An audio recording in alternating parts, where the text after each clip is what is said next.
Welcome to Not the Easy Way, Speak Space. Speak Space is where we bring two people together who have differing viewpoints on a contentious or a sensitive topic, but who are prepared to speak to each other, to listen in order to deepen understanding of the other's viewpoint. Today, our topic on Speak Space is around climate change. And we welcome two young people who are both engaged in the area of climate change, but who approach their engagement from differing perspectives, but who've agreed to come together to speak. So we welcome Harry Wilkinson. Harry started his work in this area as a researcher for the Global Warming Policy Foundation. He's now moved on to be head of policy for Net Zero Watch. Net Zero Watch is a campaign to highlight the economic and societal implications of poorly considered climate and energy policy. We also welcome Ishaan Shah.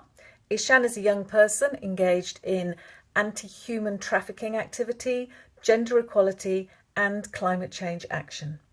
In 2017, Ishaan started a youth-led organisation focusing on countering human trafficking, particularly around women and children.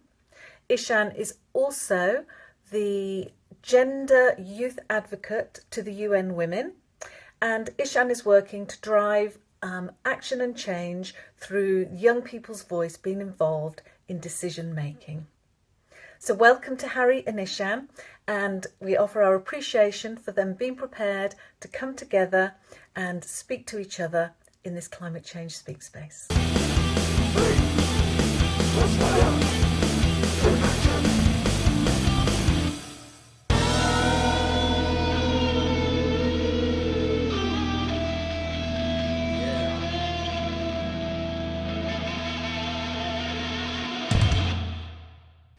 Okay, so welcome everyone to Not the Easy Way and our Speak Space today.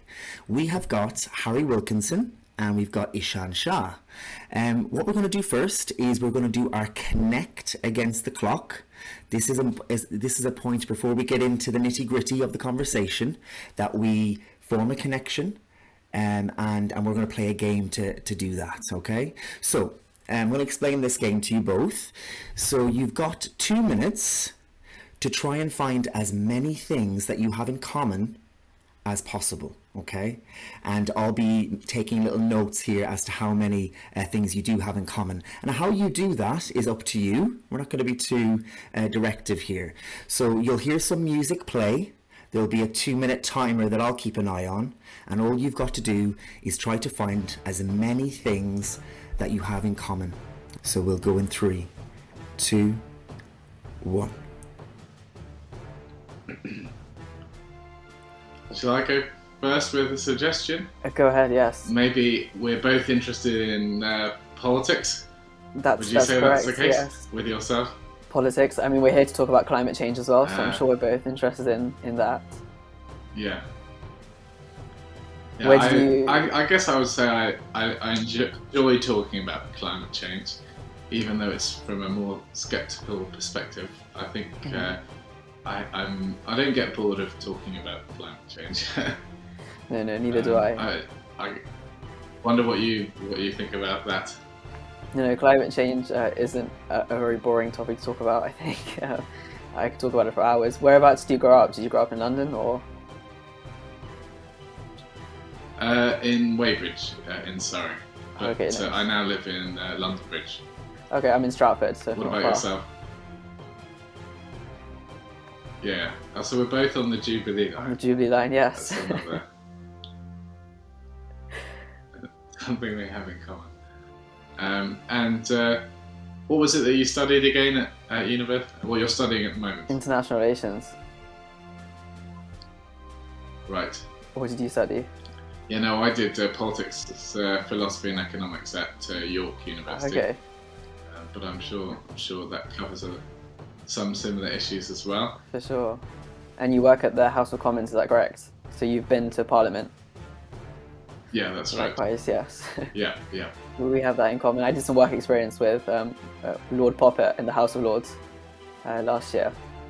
Oh, I used to work opposite someone who worked for Lord Popat, Mark Fletcher, who's now an MP. Yes, that's who I do my work experience with. Yes, yeah.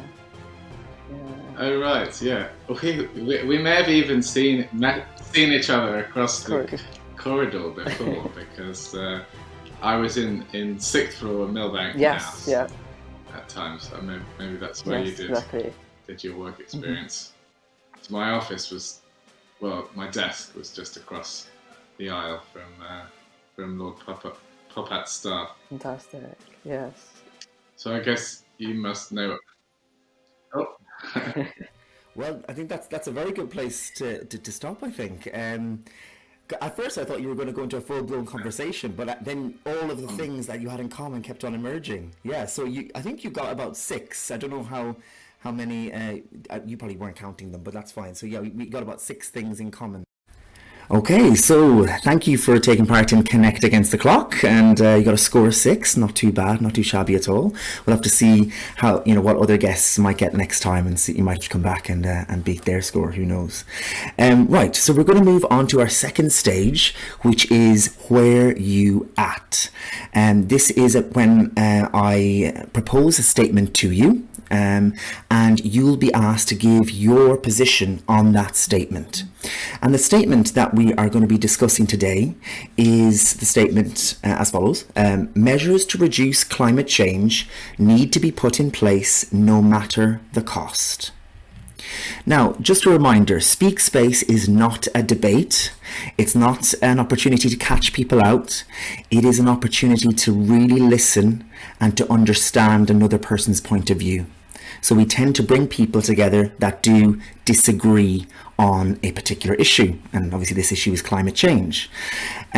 So the first thing that we're going to ask you to do is to give your position on the statement that I've just shared.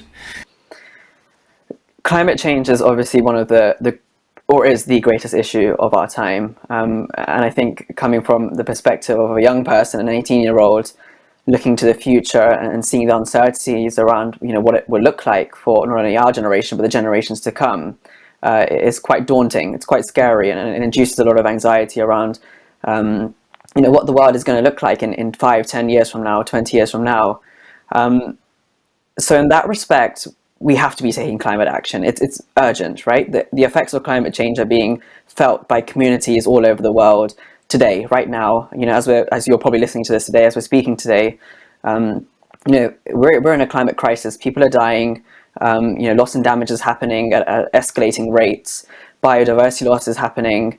Women and girls and young people in particular are the most impacted constituencies, right? So this is very much an urgent issue that we have to take action on. In this respect, we really need to see that political and corporate will to act.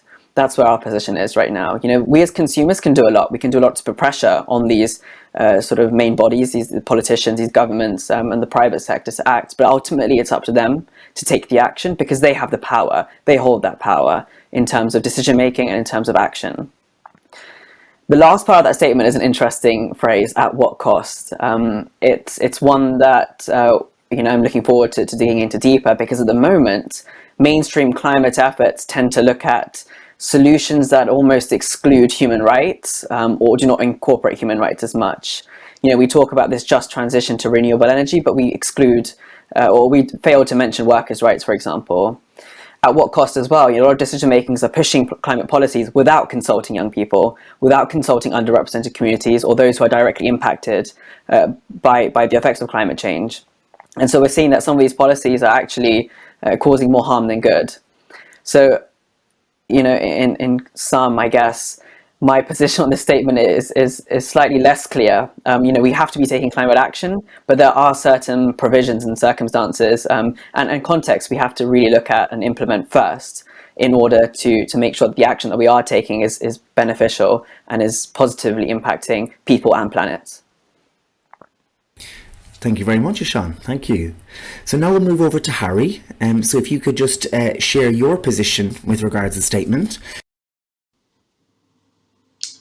Thank you, Peter. Well, I think the first thing that struck me with that statement was that last bit, which was no matter the cost. Because I think that struck me as actually quite a totalitarian position almost, because climate policies can have large impacts on people, and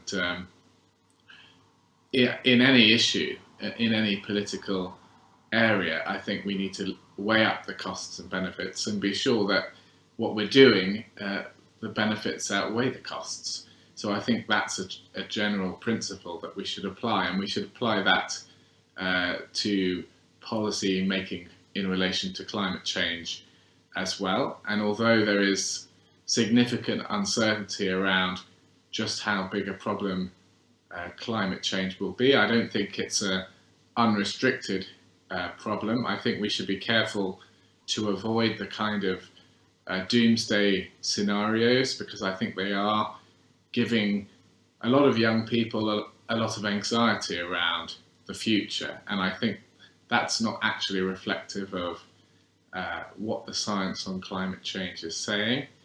And I think energy is at the core of so much of what we do, the goods we consume, the services that we use, whether we're going to school or heating our homes, and the things we eat. Energy is wrapped up in all of those things. So when we interfere in the energy market, it can have significant impacts, and those impacts are felt on the poorest people first, because they spend the largest portion of their income on energy. And I think there's a lot of history with the governments around the world interfering in markets generally, and in energy, and that having potentially damaging results. And then finally, I just think we need to be very focused on different issues. You mentioned about the biodiversity issues, and I think we need to be clear in tackling each of those issues in a direct way. Lots of these issues are interconnected, but they often require independent solutions. And I think some of the climate change policies are often too broad, so that they're not actually dealing with any particular problem sort of directly enough. Lovely, thank you, Harry. So what we've had now is we've had Harry and Ishaan. We've had you both share your positions, and we move into our next section now, which is say what you heard. So in this, if I start with you, Harry. So all I'd like to ask you to do is to try and summarise what Ishaan's position was. And then Ishaan, you'll have an opportunity to kind of either agree with that summary, or to maybe add anything or clarify if he hasn't heard you correctly. Okay, so it's not a time to maybe add anything at this time, but it's just kind of clarifying that he's heard you correctly, because that's a big part of Speak Space. And then we'll switch it. So Ishaan, you'll do the same as well for Harry. Okay. So what I heard from Ishaan was that I think a reflection of his and his generation's concerns about climate change, and it being such a vast issue, perhaps, that it can be quite overwhelming in terms of some of the negative impacts from it, and how people are, and he is perhaps a bit anxious about those changes that are taking place, and he worries about the future and what it might hold. But I also think he was thoughtful about climate policies, and not thinking just any old policies would do, and he was reflecting on how some of them, if they weren't dealing with a just transition, I think was the term that he used, then they could do some damage. So he was concerned that policies to address climate change actually sort of took different people's sort of needs and interests into account. Thank you, Harry. So Ishaan, did that sound like a fair summary to you of your position, or is there anything you wanted to clarify regarding that? No, for sure. That was a great summary of the position I had. Lovely. So Ishaan, if I ask you to do the same, so if you could just summarise Harry's position and what you heard him say about the statement. Yeah, so from what I heard of what Harry said, he was articulating the need so that when we're developing these climate policies, we have to sort of calculate that they're having more benefit than harm. I think sort of that was the way in which we should be adopting these policies, is looking at the impact and seeing, if they're actually doing, what they're needed to do, what they're required to do.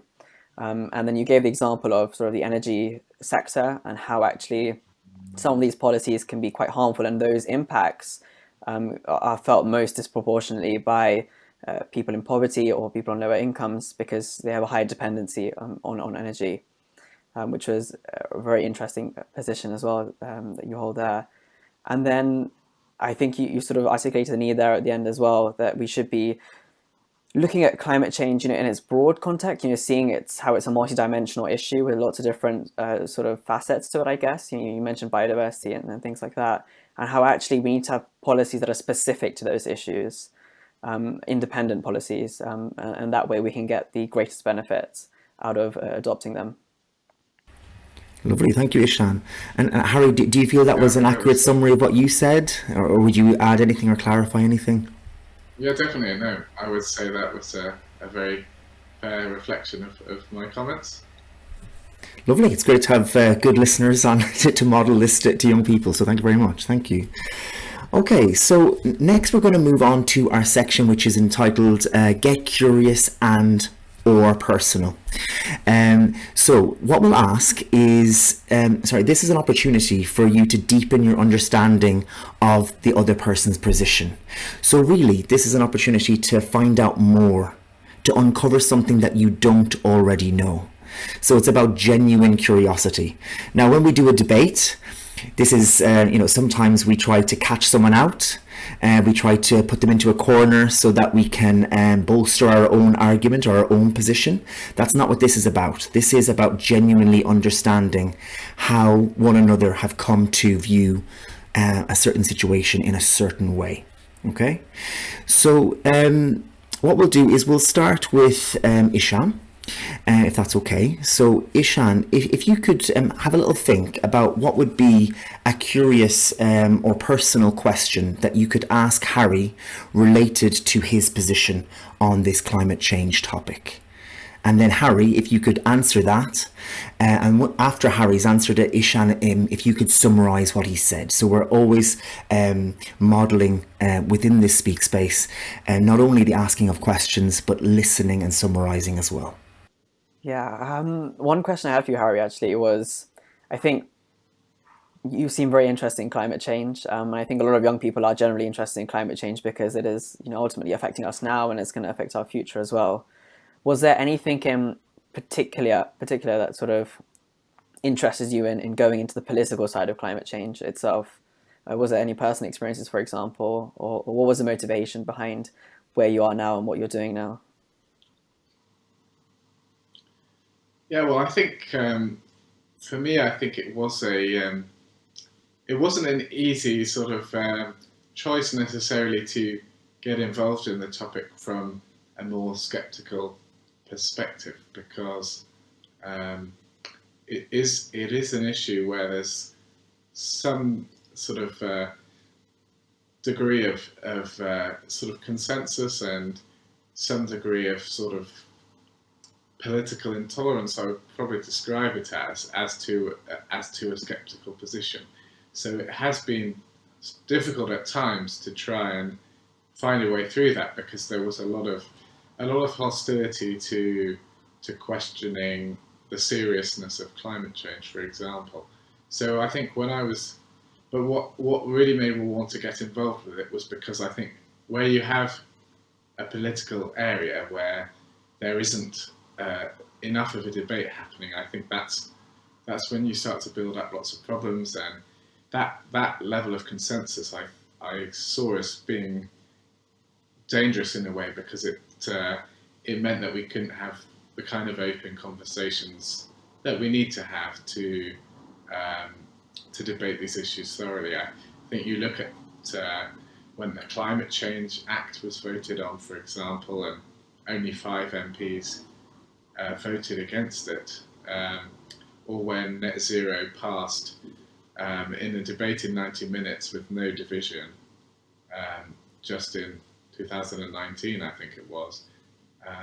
And those are moments that are reflective of a political consensus that actually has prevented a lot of important debates from happening. But I look at the situation now and I'm encouraged, because I think although it's not necessarily for the best reasons, we are seeing now quite high energy prices, and they have a variety of causes, but it is making people think about the cost of energy, what direction do we want to take, and how have the policies that we've implemented impacted on that. So we are starting, I think, to question a lot of policies, and I think that's a healthy thing. Thank you, Harry. So, Ishaan, would it be okay if you just kind of, say what you heard there, just summarise Harry's point to make sure that you've understood him correctly? So what I'm understanding is you saw this gap within the political discourse around climate change, and really that motivated you to bring it onto the agenda, right? And I don't like using the term mainstreaming, but that's essentially what you're trying to do, bring it onto their agenda, onto the radar of politicians, and sort of encourage them to take action and reflect on policies they're implementing to look at how actually, they could be enacted under the guise of climate action, but in fact they might be doing more harm than good. And it's about, bringing that reality to the forefront and correcting those imbalances. Definitely, yeah, I think that would be exactly it. Lovely. Okay, great, thank you. So Harry, then it's over to you. So just once again, trying to uncover something you don't already know about Ishaan and his position and how he got to that position. So a curious and or personal question for Ishaan. Yeah, so I guess I would wonder, when you first started to be concerned about climate change, and what were the things that stood out most in your mind? What were the most important pieces of evidence that you saw that made you want to get involved in this subject? That's a great question. I think growing up, I've always had a passion for marine life in particular. I used to be obsessed with wildlife in general, but in particular marine life when I was younger. And then when I was 13 years old, I found out that human trafficking existed. I found out that practices like forced labor and exploitation, sort of under the umbrella term of modern slavery, existed. And that's when, my passion for wildlife sort of shifted to the human rights approach. And as I started to develop an understanding and awareness as to what modern slavery was and what human trafficking is, I noticed that this movement was very much isolated in its little bubble. It wasn't, recognizing intersections at all. And as a young person with a fresh mind and a curiosity to see how actually it links with all these other global issues, that's how I fell into the climate movement. And in particular, with my work with UN Women, we know that women and girls are disproportionately impacted by climate change, as they are with human trafficking as well. The data suggests that 1 in every 130 women and girls globally is in some form of modern slavery, which is a shocking statistic. And so, my interest in the climate movement is actually how does it intersect with the human rights movement? And that's where my work focuses on, in particular, around advancing gender equality in the context of climate change, but also seeing how climate change is exacerbating vulnerabilities to human trafficking and how we as young people can help to mitigate those impacts and effects. So lovely, Harry. If you just, summarise Ishaan's point to make sure that you've understood him in the way he's wanted to be understood. Yeah, he set my mind whirring there a bit, because I was thinking a lot about sort of this human rights approach that he took to the issue. So it made me want to question him further on that. But I think what I understood from it was that actually this human rights concern was key to his interest in the topic and how he saw different issues interacting together, and how that impacted on women, for example. and the issue of human trafficking. So I think he has a sort of joined up sense of the world and how it works and how some of the problems can sort of knock on to each other. Lovely, thank you, Harry. Do you feel, Ishaan, that that's accurately described your kind of position on that? Yeah? Yes, Yeah, I do. lovely. So what we'll do is, because I can feel that Harry's got some more whirring questions as he described it, some more curiosities, which is great. That's what we want. So what we'll do is we'll start with Harry then, seeing as though you've got those questions in mind already. Do you have another curious and or personal question for Ishaan that could help you uncover even more about his position now that you're peeling back some more layers? Yeah, I think I'd just like to ask about this human rights approach to climate change and what you think that means, because that's not necessarily something that I've been that familiar with, addressing climate change from a rights perspective. I've been very interested in sort of following the developments of climate science, but in a way that's been in just a purely observational sense, in a predictive sense, in perhaps a sort of a purely scientific way, rather than this sort of intersectional way that I think is, the impression I get is that the younger generation today are very interested in this issue of intersectionality. And that seems to be something that motivates you. So perhaps you could explain a bit more about what that means. For sure, yes. I think intersectionality is so important within the climate movement. And I think the best example I can give is the UN Sustainable Development Goals. There's 17 goals, and sort of different UN agencies are working and different partners are working to achieve those goals. But ultimately, we can't achieve one of them without achieving the rest, because they all link together in some form and in some capacity. So that intersection, recognize the intersection between climate change and gender equality, for example, even with things like transnational organized crime and hunger and poverty, mental health. There's so many different intersections that we have to sort of address at the same time, and of course that comes with its challenges. But I think one thing that we see in common is that a lot of climate policies tend to neglect human rights. And by human rights, I mean even things as simple as the right to participate in discussions about your livelihoods and about your future. When these international organizations, institutions, and when governments are adopting climate policies, they tend to do so alone, and they don't tend to consult the people who these policies are going to directly impact, whether that's in a positive or negative manner. And so what we're seeing now is that there's a real push to have indigenous communities, farming communities, forest dwellers, coastal communities even, these communities that are facing the impacts of climate change right now, to participate in decision-making spaces, because that's their human right. It's their right to participate, to decide what their futures look like. And of course, they have the lived experiences. They have that first-hand knowledge. They know what's best for them and their communities to meet their needs. We also talk about human rights very much separate to climate change. And we saw that at COP26. There was this massive talk about a just transition, which, to be honest, I don't know what fully means. There's a lot of jargon within the climate world as well. Trying to figure out what all these terms mean. And a just transition to you may mean something completely different to me. But what we do know is that a just transition is sort of pushing for this move from fossil fuels to renewable energy, to sustainable energy sources. But there was no conversation about workers and supply chains, for example, because we know that nearly all solar panels in circulation are produced using forced labor, particularly from the Xinjiang region in China.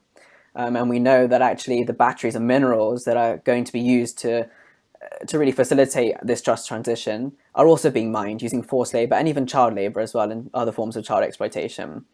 But no one was talking about this at COP. This was not included in any of the discussions. It was very much happening on the sidelines. And I think that's why our main focus is to then bring the conversation that climate change isn't just about weather and changing weather patterns and droughts and floods. It's also about people too. And that's why we're always using that phrase, people and planet. Usually we say people and planet before profits, because we're really getting the private sector to act too. But I think that's the position from which we come from. And really trying to integrate human rights into climate action is quite important for us. And so, Harry, would you be able to kind of, excuse me, would you be able to summarise kind of Ishaan's answer to that question? Yes, certainly. I think he was sort of reflecting on how, for example, at COP26, there was a lot of this jargon going around, like things like just transition and involving the different groups. However, I think maybe Ishaan thought that actually maybe there's a sort of degree of what you might call greenwashing going on, and that issues such as forced labour in Xinjiang province in China, where a lot of these minerals that are going into electric vehicles and batteries and things like that, and potentially child labour as well. And these weren't sort of tied up with his vision of what a sort of proper sustainable development, if you might say, looked like. Because actually, if you were neglecting those issues, then you couldn't be moving to a better future. Thank you, Harry. Ishaan, did I feel like a fair kind of summary of what you said? Yes, that did. Yeah, lovely. Okay, and so Ishaan, over to you to ask, I suppose, think of and ask a curious and personal question for Harry. So once again, trying to uncover something that you don't already know, and deepen your understanding of Harry's position.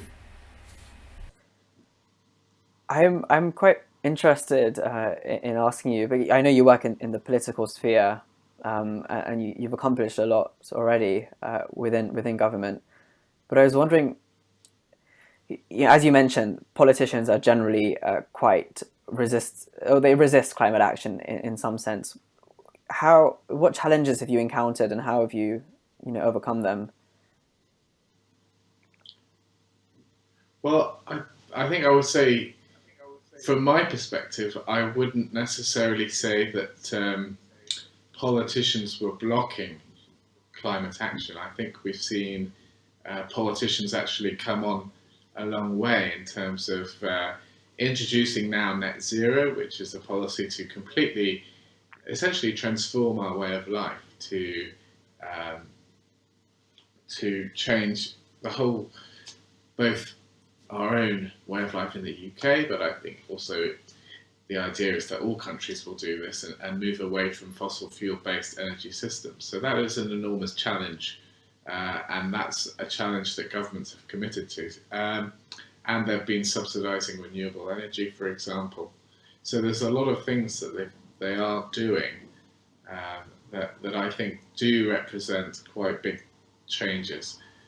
And I think there is certainly a big desire from politicians to move on climate change and to go further. And I think a lot of those barriers have actually come from the fact that it's actually difficult. These are difficult problems.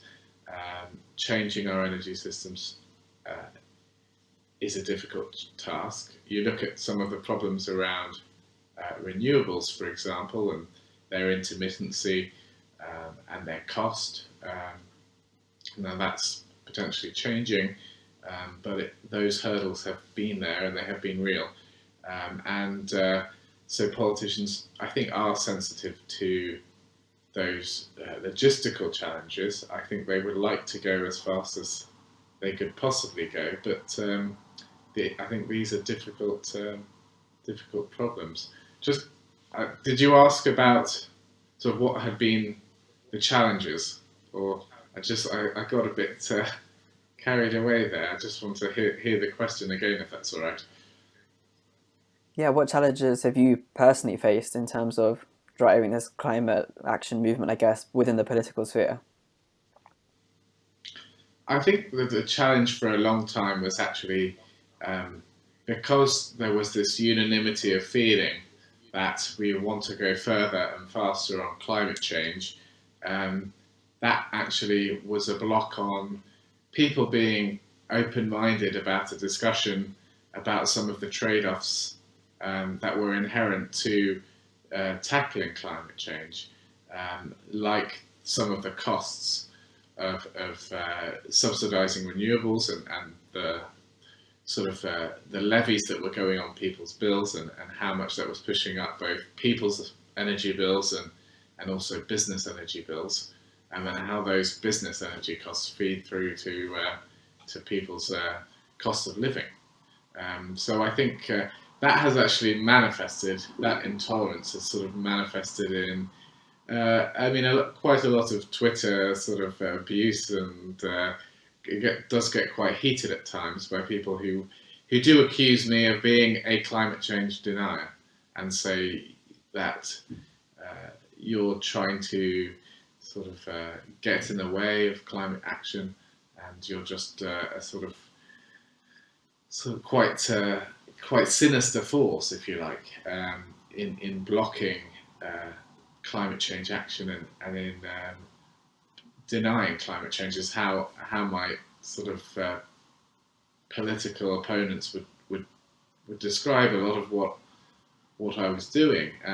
But I certainly wouldn't see it like that at all. I do believe in climate change. I believe it's a significant problem. It's man-made. And by reducing our CO2 emissions, we can limit our impact on the environment. I think those are all things I believe in. But at the same time, we have to be really conscious of the impact of those policies, that the fact that it is a challenge, and that people also need economic development, and that when you look at the history of climate-related disasters, for example, you see that actually the numbers of people dying in extreme weather events has fallen by 99% over the past century. And that's a story of economic development that has made us much more resilient to live in our environment. So I think there's a good news story there that people are perhaps reluctant to hear, because it doesn't necessarily chime with their perceptions that they often get from the media, that extreme weather events are all getting worse and the damages are all getting worse. I think if you actually look at the science, it will show that heat waves and heavy precipitation, for example, are getting more severe, but actually with flooding, droughts, hurricanes, tornadoes, and a lot of the other forms of extreme weather, there aren't necessarily global trends that have been observed, and that's what the UN IPCC climate change reports have said. That doesn't mean there aren't climate impacts in those areas, but what we're seeing is some areas droughts are getting worse, and then some areas are seeing fewer droughts, or some areas are seeing more floods, and some areas are seeing less floods. So it is an incredibly complex picture, but we also have to look at the bigger picture, that people are becoming more resilient to climate change, and that's largely thanks to economic growth. So our policies to tackle climate change have to be, I think, compatible with continued economic growth that can lift people out of poverty and deal with a lot of the things that Ishaan was saying about human rights concerns. I think as we see countries develop, you see progress on all of these fronts. So there's a lot there to summarise, Ishaan, but I have no doubt that you'll be able to do it, though. Would you be able to summarise what you've heard so that Harry can make sure that he's been heard and understood in the way he wanted to be? So you were alluding to how actually politicians aren't blocking climate action. So there is the motivation there. It's just more so making sure that the policies that are being adopted are realistic in terms of how tangible they are and the impact that they're going to have. You also mentioned your personal challenges and how you've been referred to as a climate denier, and I'm really sorry that it's been that way. I think it's a common problem that a lot of young people in this space face, around their positions on climate change, but also being misunderstood in terms of the context they're coming from as well, and what they're talking about specifically. So I'm sorry to hear that that's been something that you're subjected to, but it's great to see that you've harnessed that, I guess, and you've done and accomplished so much.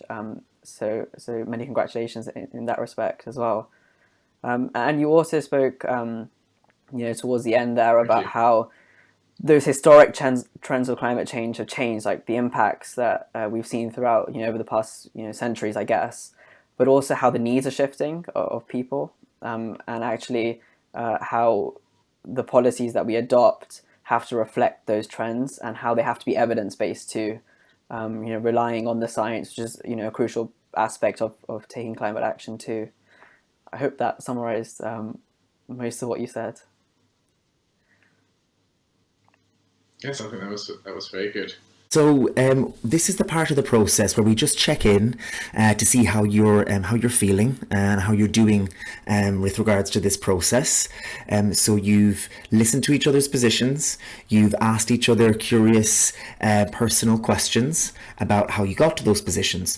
But if I just start with you, Ishaan, just checking in with you, how are you feeling about having shared your views, having been questioned in the way you have been, and hearing Harry's position? What's it been like for you? Excuse me. Yeah, it's been a great experience for me. It's been good to get into the personal motivations behind the positions that we're both taking, and it's been useful to hear each of our contexts as well and where we're coming from and the experience that we have as well. It's interesting to hear Harry's position as well. I think we agree on certain areas as well, and we both share those common frustrations around engaging with politicians and in the political sphere around taking climate action. And it's also interesting to hear the data that he's quoting as well, and the information he's sharing from the scientific and energy side of things, which are areas that I've only dipped my foot into. I've not gone into great depth about it in my work and my research. So looking at those intersections and where our work sort of connects really has been really great to listen to as well. Great. And Harry, the kind of same goes for you, just checking in with you how you're feeling about the process, about having heard Ishaan's views, sharing your own. Yeah, I was interested to hear about Ishaan's motivations, and actually, despite having sort of expected us to be perhaps further apart, and I think there's clearly areas where we take different positions, but I think some of our underlying motivations, I think there was a common theme there. I think Ishaan's concerns around extractive industries, whether they be branded as green or branded as however, those human rights concerns are still there, and those would be concerns that were motivating for me as well, in terms of how we manage a clean energy transition and how we make sure that that a just transition is one of those words that gets bandied around, but I think it expresses what I think everyone wants, which is to see a fair approach to dealing with the topic of climate change, which is what's behind, I think, both of our perspectives. So I was very interested to hear about that. I think I view this sort of idea of intersectionality as almost,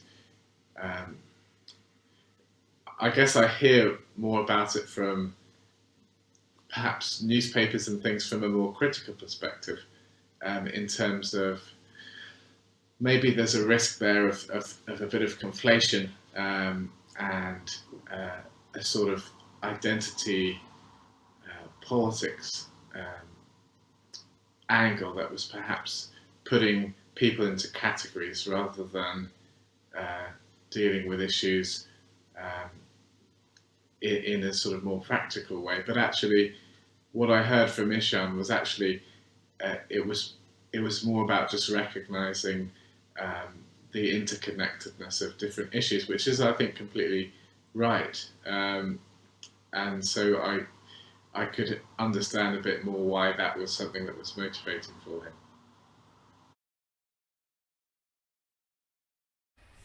It's great. It's great. So it seems that actually you were coming into this maybe thinking that you would be a lot more different in your views, but actually you're seeing a lot of commonality. And I suppose for Harry, you're kind of seeing that when intersectionality comes up, there's a certain kind of image or a certain way of looking at it that you always associate with that, but actually this has illuminated maybe a different way of kind of using that terminology and that argument. Yeah. And so actually this brings us right nicely into different angles, because as you've noted, you've kind of found a lot of commonality in what you've been saying and sharing. And so this is an opportunity to ask a question that will illuminate maybe some difference, somewhere where you do differ on. So you've kind of shared that you both believe in climate action, and also you want climate action to not sacrifice other important things like human rights and energy prices and the impact on poverty. But where do you differ?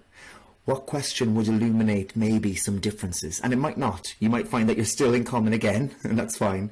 But it's just an attempt to not shy away from the elephant in the room, if there is one. We don't know if there is, but maybe we'll find out. So what could illuminate something that is different, so that we can, just talk about that openly and summarize again, just like we've done before. So, Harry, if I start with you, so do you have a question that might expose some difference in your views? And then once again, I'll ask you to summarise what Ishaan has responded. Yeah, well, I think what I would say would be to ask: do you think that actually a degree of catastrophizing about climate change actually sort of paralyzes ourselves, so that we can't deal with the issue in a productive way, and we're also potentially unnecessarily scaring a lot of people, and particularly young people, that the risks are greater than they are, because I think if we do look at human progress, we do see that actually a lot of things in the world have improved, and so the image people might get from this catastrophizing might be actually a misleading picture that presented the world as being in more problematic than it is, and actually we need to recognize that progress so that we can build on it. Yeah, that's a good question. So I guess just a question would be just that: do you think catastrophizing on climate change is a problem? These catastrophes we're talking about are happening right now, and people are living through them and experiencing them. We can't understate the experiences of those people who are on the ground at the grassroots level, having to undergo droughts and flooding and severe, homes destroyed, families destroyed, loss of life, the severe loss and damage happening. I mean, we can't understate that, because that's just facts, right? I think if we start to then sort of generalize, and we start to then understate the impacts of climate change, we're not doing these affected communities justice. We're seeing this happening right here in the UK as well, with constituencies who are suffering from air pollution as well. We're seeing this in all across India and Bangladesh as well, where there's severe flooding, where there's droughts and heat waves that are pushing more people into poverty. I think the way that the human psychology works, in terms of, and I'm speaking about the global north here, the very privileged communities, is that we won't take action unless we are given those first-hand stories, unless we are, to agree, motivated to act. And that the same sort of rhetoric applies to those in decision-making spaces, because those are the top of these companies, earning in the millions and billions, and the ones doing the most environmental damage couldn't care less about the people on the front lines being impacted and by the effects of climate change. And arguably you could say the same for politicians and those in decision-making spaces. They easily have the power to adopt policies that can have incredible benefits. And many of the solutions we already have, right? And many of the solutions are developed by young people. It's just then having that corporate and political will to act. And the only way in which you could do that is, well, power is amongst us as people, as consumers, putting pressure on these entities to take action. The politicians that are in government now, we elect.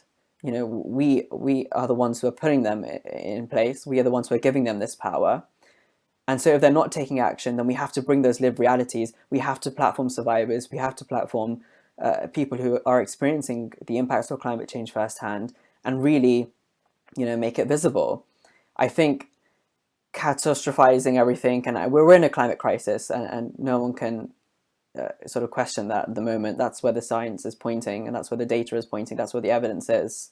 And I think we just have to act now, and the only way we can do that is understanding that actually the world in 10 years, 20 years, and even 30 years. We're looking to 2030 when all of these big millennial and sustainable development goals are supposed to be achieved. We don't even know what the world's going to look like then. And at the rate we're going, and I appreciate you're saying that, we need to have this alongside economic growth. But if economic growth is unsustainable, if we're continuing to invest in fossil fuels, as the UK government is doing now, despite pledging at COP26 to, commit to the phase out and phase down of the use of fossil fuels under Article 17, they're continuing to invest in oil fields like Cambo, for example. And it's been paused at the moment, but, we remain cautious as to whether they're going to further sort of allow this project to go through. Historically, we can draw upon colonialism and see the impacts of that and how that's actually devastated the global south. And here, of course, I'm generalizing, which isn't probably a good thing to do, but we have to, we can't neglect those legacies of colonialism and racism as well. And these historic trends are really showing that actually action is too slow. And we are in a climate crisis, and that is scary, but that's the reality. And I think that we have to now really harness that fear and that anxiety into collective pressure and collective action too, intergenerationally and internationally coordinated as well. Okay, thank you very much, Ishaan. So, Harry, if you could at first just summarise what Ishaan has shared with you, and we'll make sure that Ishaan has been understood in the way he wanted to be understood. And then, seeing as though you did ask a question and Ishaan has given that explanation and his answer, then you can comment on his answer as well. Yeah, so what I understood from that was actually that he was responding to some of my comments about the trends that were happening in certain extreme weather events and other impacts of climate change, but perhaps prompting me to remember these aren't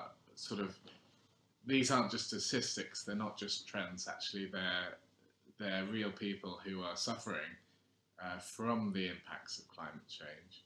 And that for him did represent a real crisis that was worthy of actually using the fear that people had to motivate politicians to take further action on climate change. I think you're completely right, Ishaan, to remember the human reality of the impacts of climate change and what they mean. Where I would sort of disagree would be that actually we have to be accurate about the extent of the changes that are going on, and we have to recognise the improvements, that there are actually fewer people dying from many extreme weather event types, from floods, from famines. These natural disasters that we've had in the past were a lot more damaging, and the reason why they aren't now is because of huge amounts of economic progress, and I think that economic progress has gone hand in hand with environmental sustainability. There's a concept that's known as the environmental Kuznets curve, which sort of sees countries developing in their early stages where there's actually quite a high environmental impact. But when those societies become wealthy enough, they can then devote more resources to environmental protection. So I think that is genuinely reflective of a lot of countries' experiences, and we should learn from that. And I think help countries to develop and develop in new ways in which they can try and develop quickly and get onto that point where they're wealthy enough to devote more resources to the environment, because countries need to develop, and it's that development which will really transform people's lives so that they're not living in poverty, so that they do have economic chances and hope for the future that I think we need to provide. And one of the things I was thinking when you were talking about the global north and the global south and potentially businesses not caring, now there's no doubt lots of quite bad business practices that go on, and we as consumers do have a real role to play in prompting businesses to be more responsible and to stamp out modern slavery when they can, and to improve their ethical behaviour. I think that's absolutely right. But I don't believe that they don't care about those things. I think maybe they need some pushing. And I think this concept of the global north and the global south, I would sort of see it the other way around, in that a lot of these climate change policies are coming from the West. They're coming from economically developed countries. The impetus for this is not, in my perception, coming from poorer countries, which I think have a greater desire for economic development. And one of the dynamics I think we've been seeing is that the West decides we won't fund fossil fuel projects, for example, or we won't fund roads. And maybe China is coming in and doing that because they are projects that these countries want. And because we're pulling away from that, we're allowing Chinese investment to come in that's actually associated with more corruption, more pollution, more environmental destruction, because I think we're taking perhaps a too puritanical perspective. We've got to recognise countries' desire for economic growth and support them in doing that, even when we might feel a bit queasy about, say, a coal power station or a gas power station going up. I think we can help those, we can provide the extra investment that makes that power station a bit cleaner, a bit safer for the people that live there. And I think that's a much better outcome than potentially some of the projects that China is funding, which are dirtier and associated with more human rights abuses. Thank you, Harry. Thank you. So, Ishaan, if you could just summarise what you've heard in terms of that comment about your response, and then I'll leave it over to you after that point to ask one of your questions. So, a question that you feel would also expose some difference, or maybe at this point you might want to ask a further curious question. I'll leave it up to you whether you want to expose more difference, or you just want to be more curious about Harry's view, because I think we're getting into something quite interesting here in the dynamic. So, Ishaan, just to summarise and then a question. Yes, yeah. Harry's acknowledged sort of what I said and responded, and you spoke about the corporate and private sector and businesses and how actually they need that consumer pressure to change and to act. I fully agree with that. I think we as consumers have a lot more power than we think in terms of spurring action, I guess, and getting these entities to act. And then you also spoke there towards the end as well about how actually within these relationships between states, there's a sort of conflicting interests. You have sort of climate change severely, the population is at least, but then when they come into the negotiating space at COP, for example, they change the language from sort of phase out of fossil fuels to phase down because they need to develop, right? I think where my argument comes into play there is that actually the reason they need to develop is that for so long they have been a colony of the British Empire, for example. And what about those impacts? Whose responsibility is it then to finance things like loss and damage? And whose responsibility is it to support India to have a phase of development, but that is not compromising human rights, for example, or that's not compromising biodiversity and factors like that. I think what you're alluding to there is sort of that short-term cost for the long-term gain. And so my question to you would be, you've spoken about the net zero policies that have been adopted, and these convening of government and ministers coming together, and how actually we need to see support from both political sides, sort of to take climate action. But are these measures that are being adopted, is the progress too slow? And, we need to see climate action happen, pretty urgently because we're in the climate crisis. So what would be your response to that? Is progress too slow, and what can we do to catalyze action? Yeah, so the question was about how fast politicians can go, and whether I'm worried that actually progress isn't happening quickly enough, and what can be done to speed it up, or whether I'm actually concerned about that.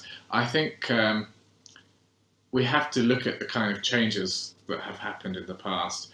for example, when you have the motor car developed, it was something that transformed people's lives, and it was adopted very quickly. Whole road networks sprung up and petrol stations were put in place, and that wasn't a planned strategy that anyone had. But I think when we see innovation come along that people want to adopt voluntarily, we see very quick transitions that happen. And it happens quickly because it's unplanned. It happens quickly because it's aligned with people's priorities. And I think people's priorities are now for greener, cleaner products. So I think the demand is there, and I think when the kind of technologies come along, there will be a very quick transition to adopt them. I think what's going to potentially slow a transition is when you have governments really trying to push, sort of pick winners and push technologies onto people that haven't necessarily yet been able to fulfill everyone's needs. So I think of EVs at the present moment. There's issues around range and how far they can go and how long it takes to fill up, or whether people have the facilities to charge their vehicles in a convenient way. You have things like heat pumps, which we're being asked to adopt, but have quite high cost to install, and that may be unaffordable for lots of people. So I think there's a bit too much of picking winners. I think we do have to be patient, because we don't want to force things and then actually go down some wrong alleyways. We want to create, I think, a marketplace in which innovation can work, and those competitive pressures are often the most powerful forces that are compelling development and bringing prices down for people when you have businesses competing to meet consumers' needs. That's an amazing force for technological innovation. So I think governments should focus on creating the kind of platforms in which green innovation can happen, and less on which technologies to actually support, because they don't necessarily know which ones are going to be the best in the future.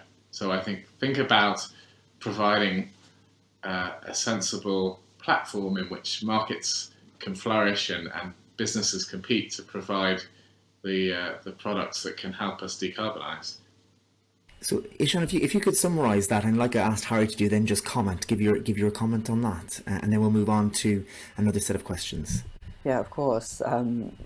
You spoke about the importance of innovation, which is sort of a crucial tool to facilitate climate action, and actually the need to create the spaces that encourage almost environmentally healthy competition between firms, I guess, between different companies, in order to support communities with innovative solutions that actually meet their needs and adapt to their contexts, which I personally think that's very true. It's something that needs to happen. Innovation needs to flourish.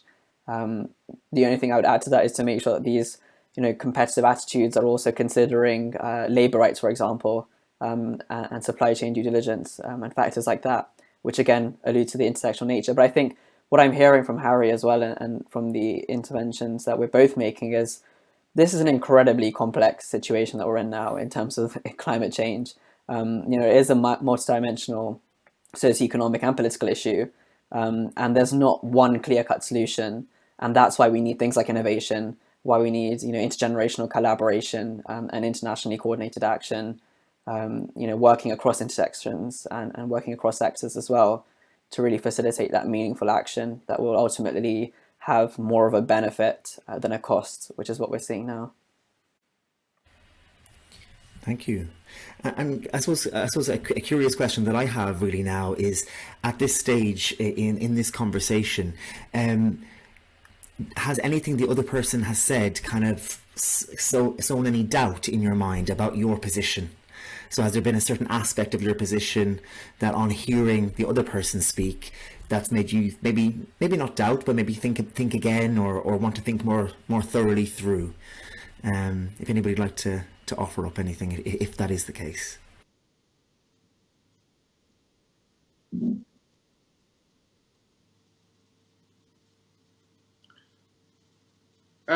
Perhaps I would just go back to a bit of an earlier point of our discussion, which was about remembering the human stories, because I think probably something I do quite often is talk about the trends and talk about sort of statistics and things, and those things aren't necessarily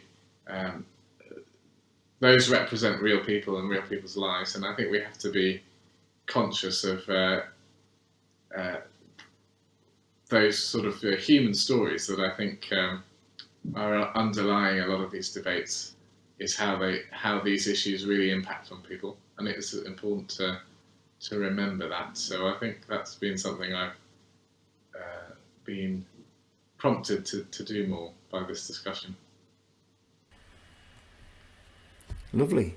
And Ishaan, did you have a reflection about somewhere where you might think a bit differently about having spoken to Harry, or maybe has sown some doubt in some ways?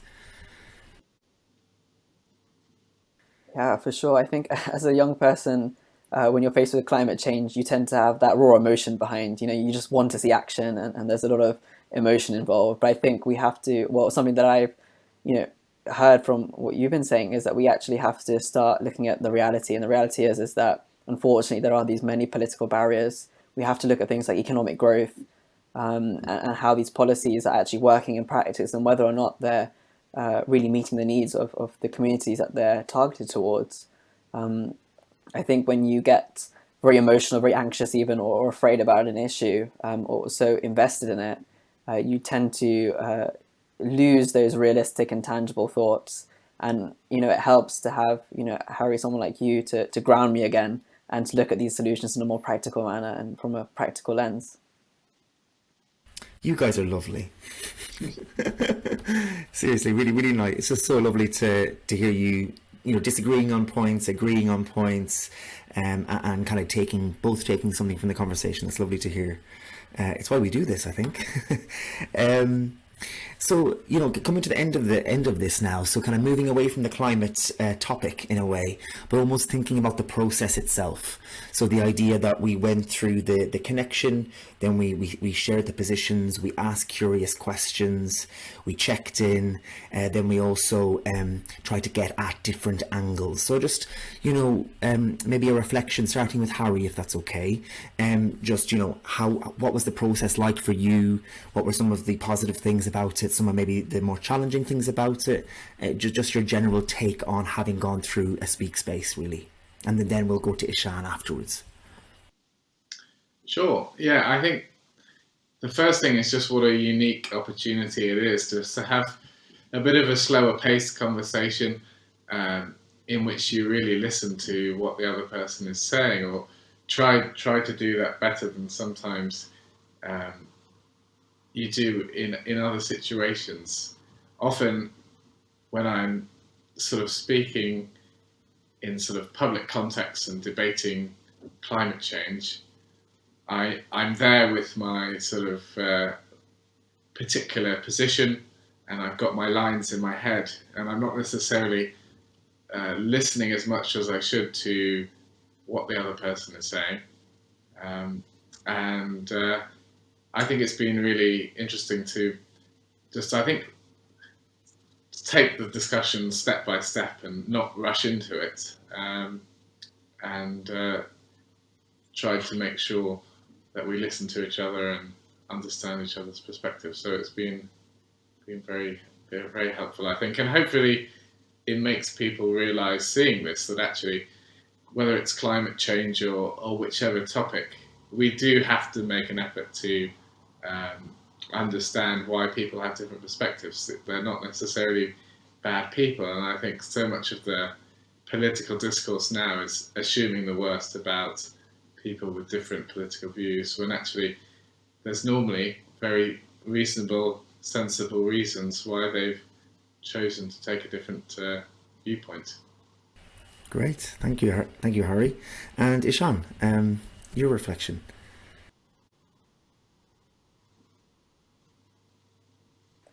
just want to echo everything Harry said, really. Totally agree that, this is a very unique opportunity where we can have this dialogue, I guess, with each other and talk about issues that we're both interested in. And, we're coming from different contexts as well. And I think that's the beauty of this process that you've taken us through, Peter, that, we've come with our position, and then we've understood where we're coming from in terms of the context. And then actually engaging in this dialogue, we're actually challenging each other's thinking, but also challenging our own thinking and our way of seeing this issue. Because I think when you're working in a space and you're not necessarily getting the chance to interact with people with differing views, you tend not to think about these other factors. And actually, this conversation has been very refreshing. And many of the things that have been mentioned in this dialogue between us, I can now take into my line of work, and start implementing it there and start questioning the existing projects and policies that we're pushing for at the moment, and seeing, let's view it from this lens, for example, or let's have a look now at the data and science parts that Harry's been talking about. And I think this whole process has really helped to facilitate that, and ultimately the benefits, well, we'll see, and I'm more than happy to update you all on the benefits of this conversation as well when I take all these thoughts as well, which will be really interesting to see. But yeah, thank you, Harry, for challenging my thinking.